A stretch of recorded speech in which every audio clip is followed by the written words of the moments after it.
Hello, all. Welcome to yet another special edition of APEC Dialogue.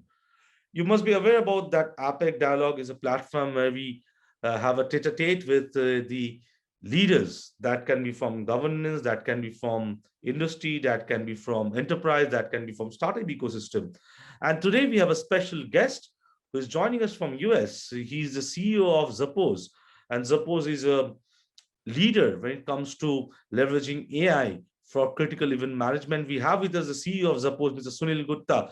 We welcome Mr. Sunil. Thank you so much for joining us today for this special edition of APEC Dialogue. Thank you very much, Vikan. It's a pleasure to be with you. Just to give you an overview, that APEC Dialogue is a forum which we have created to have insights from leaders on their particular domain, so that can be spread in various sectors, and the stakeholders can know about all those things. And if you talk about APEC News Network, we all know that APEC News Network is a community building platform focusing on creating awareness on the importance of technology and innovation for governance, healthcare, education, BFSI sector, enterprise, and the startup ecosystem. Our sole motto is that we bring communities together, thought leaders together, so that some brainstorm can happen, some insights can be gained, and those insights can be actually worked upon in form of documentation, so that some actions can be taken for a better tomorrow, to build that kind of knowledge society. And we have Mr. Sunil Gupta, CEO of Zappos. Sunil, my first question is that what made you to come up with a organization like Zappos? We all know that it's a leader in critical event management in terms of leveraging AI, artificial intelligence. But what was your vision behind making Zappos a reality? Your thoughts on that? Yeah, so I think it's my personal experience that I had. I'm a resident of US, but I frequently come to India. And back in 2017, when I was in Chennai, I got stuck in a flood in Chennai. And of course, we do have all these weather warnings and everything, but the city got to close it for at least a couple of days, and airport was not open.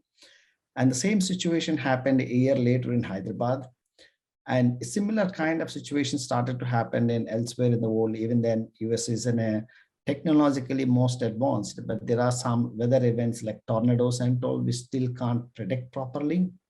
And these create a lot of financial loss as well as the human life loss. So when I look back and see what can be the best way to deal with this, I felt that there must be some sort of a technology which should help people in overcoming the challenges. Maybe some of these we may not avoid it, but we can minimize that impact on us, and we could save a lot of human lives. Just simple to put into numbers, even before pandemic, as of 2019 March, even before all this closeouts and all, annually we lose $2.5 trillion and 2 million people worldwide because of critical events. And these critical events can be from natural disasters, man-made, and it could be some operational related part. And these all have the complexity in that is our world is no more just a 9-to-5 job. It has become typically a 24/7, no matter where you are in the world. And your people and your assets are more dynamic, and these events are more dynamic. So humanly sitting at some place and watching and learning news and trying to correlate with your assets is a complex job to do it for an analyst. And then you need to get some ground reality of the information. So I thought there must be some sort of a technology that should help us, and then it should able to take the burden out of from the human what manually we does, and that should help the how we track these events. Some of these events are much complex in its nature that, for example, pandemic which started somewhere in China, it has spread throughout the world, and no one has even predicted how this can happen. And we might see many such things. So that's where some technology should able to help us out to say that, hey, this is a critical event, and then this is the way to manage this and so on. And I think this is where like the modern evolving technologies like AI and all is going to help us out in maturing this technology and able to predict things that might come into an which will create a disruption in our day-to-day lives. Uh, Thanks, Sunil, for that opening remark and the insights. But uh, when we talk about business continuity, managing operations, managing human resource, managing IT, how do you think that AI can be a game changer when you talk about managing critical events? As you talked about, giving examples of how things have unfolded in last 1.5 years, especially keeping in mind, and we thought that pandemic has come to the stage of endemic, but no, we are wrong. Pandemic is still very much there with a new variant, new problems. So this is going to stay another for maybe no, we don't know, maybe 1.5, 1, 2 years. So where do you see that AI, artificial intelligence, actually can be a game changer in terms of ensuring business continuity or managing operations, managing human resource, manage many things which are working in silos? So where do you see AI can play a major role in that? Yeah, so as you pointed out right now, these are all siloed, I should say, working units within any organization. And most of the technology that they use right now has evolved over last 2 decades. And still there are a lot of manual process because every year organization has to do their risk assessment and they have to come up with their um, continuity procedures. And these procedures once again depend upon the people, like who should implement that. And the organizations people often move out and someone will come in. So continuity is some sort of like an involvement of people, procedures, and a technology. And in all these three, there are a lot of variables. There is nothing that is a fixed thing which you can make it as a standardized procedure and follow that everywhere. So this is where basically AI will help us in making the people to take an action and what action to take it. Let us prepare the procedures, and based on the event, AI can help us out saying that, okay, this is the action that you need to take. And these are the steps that people has to follow it. And in every organization, you have your people. This organization critical assets are your people and your facilities, your IT systems, maybe supply chains, and maybe your some important equipment, especially in manufacturing vertical. And when you have a problem in any one of these, at the end of the day, it is going to impact your overall organization deliverable. And so far, these are all departmental and siloed. And when there is any major critical event in that, so the people are manually approaching their teams and activating their teams. And then imagine you might have someone on that day who is new in that team, or he's not fully, he might have gone to some drills, but really didn't see the actual scenario. And he has to take some time to digest the problem and what procedures to follow it and all that. And then also there is a communication problems. So that is where basically this AI can help us to say that helping both the people who launch this business continuity and the people who are trying to implement this business continuity and what tasks they need to do it. And maybe it will help us out in the, okay, last time when we had this issue, and these are the people who solved it, and this is the procedure they have followed it.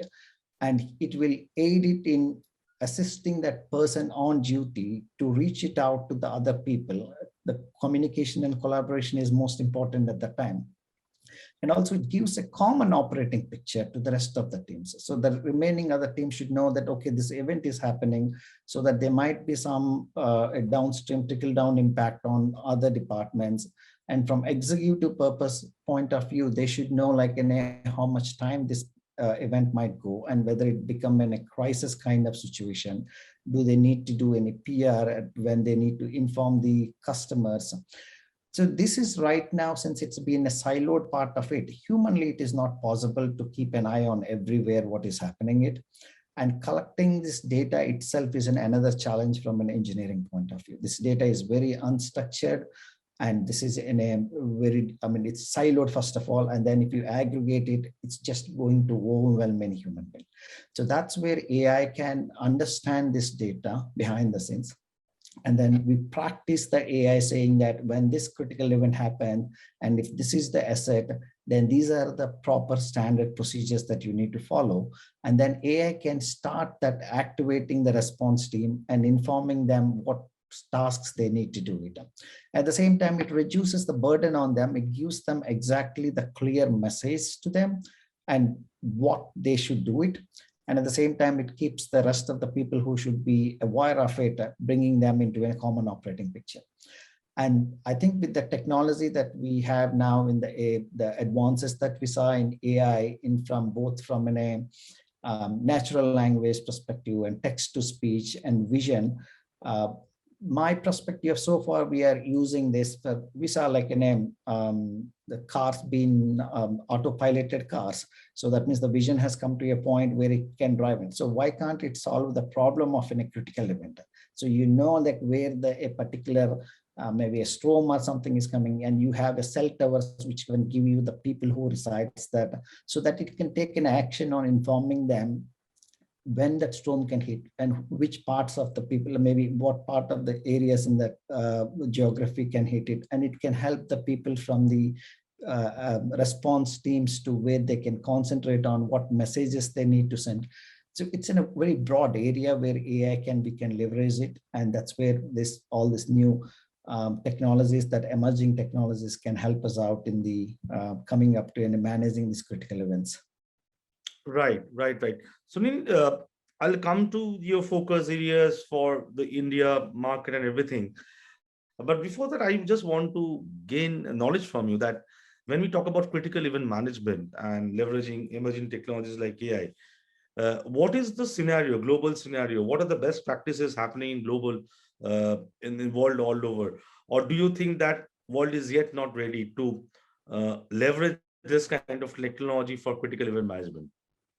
Yeah, I think now this pandemic has made the both governments and businesses to realize the importance of technology to manage these critical events.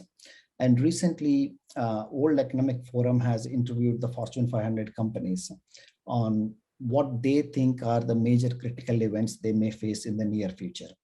And at the same time, IMF has done a lot of research on how these critical events are financially impacting the global businesses.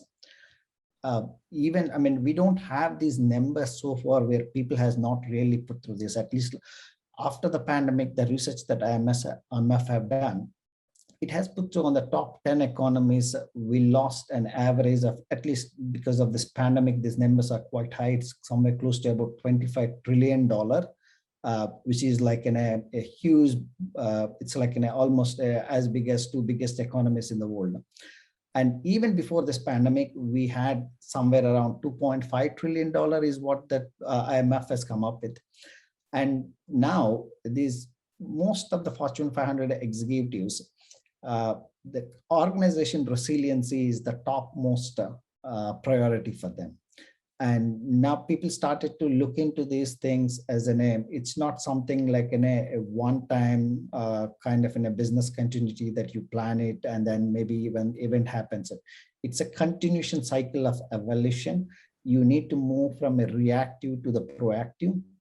And there were a lot of departments involved in it. And so now people started to look into so first of all, if you go and talk to someone saying that a critical event management, people may not get that easily because it's a new field. People may know this as a business resiliency, crisis management, maybe event, some incident response, and some resiliency center. So now this critical event management has taken all of them into one big platform wherein you can implement this throughout every department of the enterprise. And this is like an agnostic to any industry. It's not specific to you should be able to mold it around that industry because each industry has their own different problems and depends upon what geography they operate in. And also some of these industries has a compliances to follow. Most of these industries have now in terms of people point of view, we have now, state of California has made what we call AB 685. It's in a compliance to have some organizations to able to manage this kind of a pandemics from a people point of view. So they should be able to notifying these people and predicting that when they can expect some people to get exposed to some infectious diseases like this. So compliances are something, it's a mandatory, they have to follow it. And so they should be like in a technology out there to help them out. At least the pandemic one, after all this, the bad that it has done, maybe the people as in we learn that like in now we need some sort of like in a big vision of how we can handle this, because this is no more just an solving a specific problem. It's a wide problem. We are talking about in trillions of dollars and millions of lives. And this climate, recently we had most of the G20 nations have agreed on this, addressing the climate challenges that we are going to get. I think in future, critical event management will help this major economies and taking their like how the government has to respond it, and also maybe the agriculture is going to change soon. Maybe few countries will be producing some parts of it during some seasons, and it has to be consumed it. So there is a supply chain related issues will pop up. So critical event management will address them, all of them as a broad. Right. Taking cue from what you have said, I know, especially for Indian context, how AI and blockchain has been a game changer for India's agriculture sector. When we talk about traceability and supply chain management, it has been a game changer already in India. That's quite interesting to know from you. But let's come back to Zappos and specifically Zappos. What are the domain or the sectors you're aiming at to expand your business in the country, a huge country like India, where each state has got its unique problem, each sector has got their unique problem. So if you talk about Zappos, what are the sectors you specifically focus in India? So right now we were concentrating on retail and manufacturing and pharma in India, because and as well as obviously in terms of like IT, when it comes to the people side of the providing people safety and life employee safety part. Retail, I should say retail, because in India, our supply chain is not that evolved when compared to the economies like US and Europe. But that's one of our major challenges, especially when we move from gathering all the goods, and then we don't have much distribution centers. So the supply chain is a kind of a nightmare. And next, we are still evolving in terms of like most of our chain of retail, the stores are expanding into our tier 2 and tier 3 cities. So managing these stores and the events that happen is another challenging part of it. Because each state had people will speak in a different language, and they have a different food patterns. And India is a huge coastal country. We have both east and west side of this seasons of the cyclones, and also retailers has to manage their stores and their supply chains. And next, IT is another challenge for them, because e-commerce is booming in India. We see like most of them, of course, now US is a little ahead, but still India is catching up with the young population. Now we are trying to do most of the stuff online. So IT downtime is another major issue for the retailers. And the second issue is the product recalls. We happen to see like some of these products needs to be recalled. And in a market like India, this is challenging, because you should be able to talk with the customers in a different languages. Depends upon the state, and also like when you come to states where we have like Hindi as well as some local language in that state, so we should be able to communicate. And then we need to maybe able to communicate in a specific geographical region, like geofencing that region, and then able to talk with them in that. And then we see like other natural and man-made calamities that happens where these operations may impact.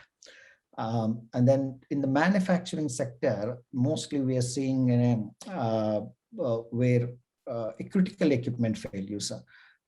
If for example, we might have as small as a generator, it might be having some issues, and that will may block the power in some major important unit.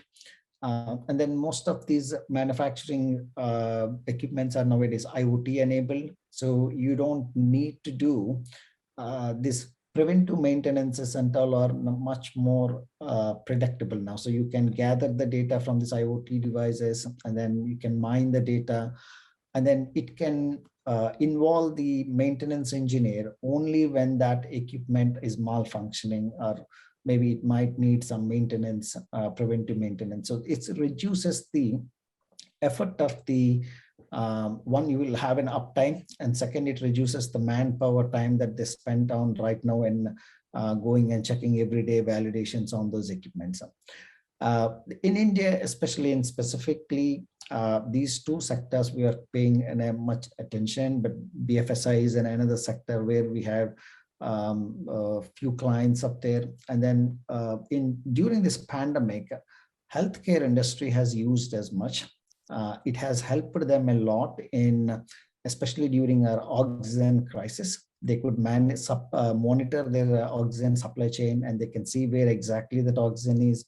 And then they can make their emergency response teams much more agile, I should say, because with the they were under a severe pressure of shortage of staff, as well as like staff being extended over hours.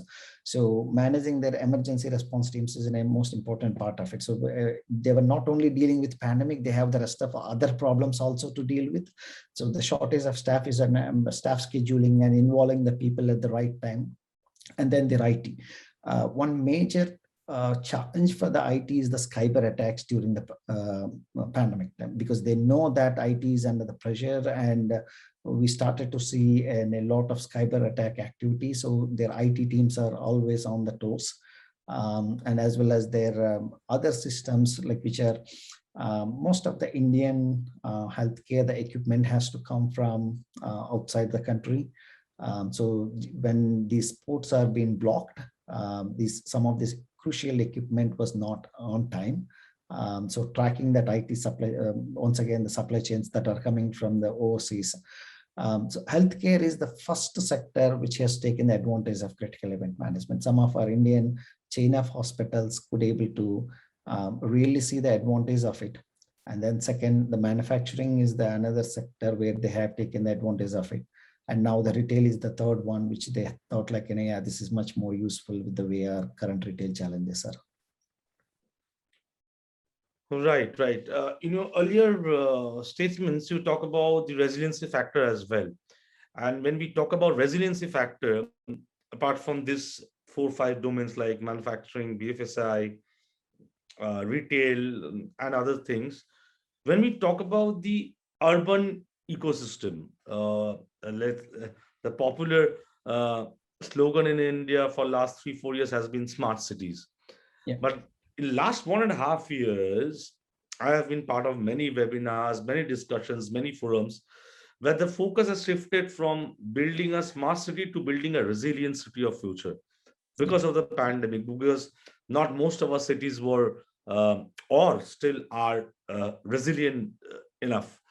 So when we talk about resiliency and thinking about what lies there in future for the urban cities in India, with so much of diversity and everything, where do you think that AI-like solution which Zappos is providing can make a difference in the urban ecosystem in terms of, you call it a smart city, you call it futuristic cities, but I'll call them, let's make resilient cities. Where do you think Zappos can make a difference in that?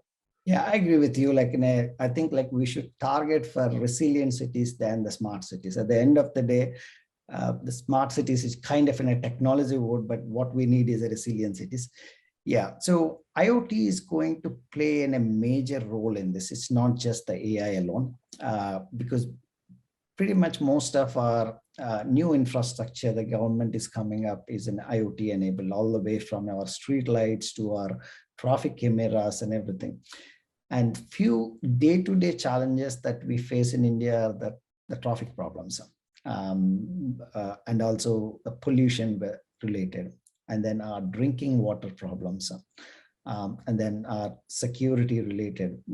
We often see few riots happening and the property damage.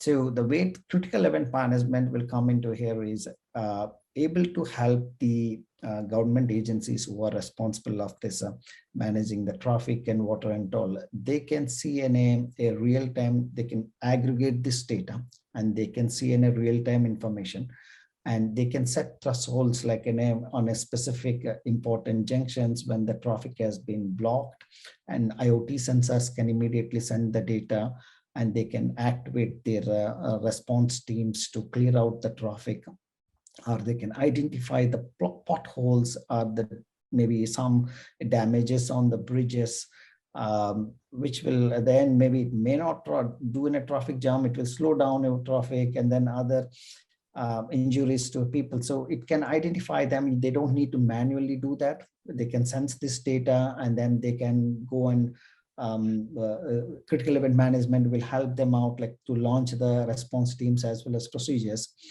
And then during these pollution side of like an impact, one of the major challenges, let's say, for example, in Delhi, Noida area, we have like an odd even days to manage. So people awareness side of it, this mass notification will help them out, because you might have people with the different communications background, speaking in different languages. So we should be able to send that message based on their preference. And at the same time, these messages should go on their contextual devices, I should say. Like maybe in the morning, it might be an SMS.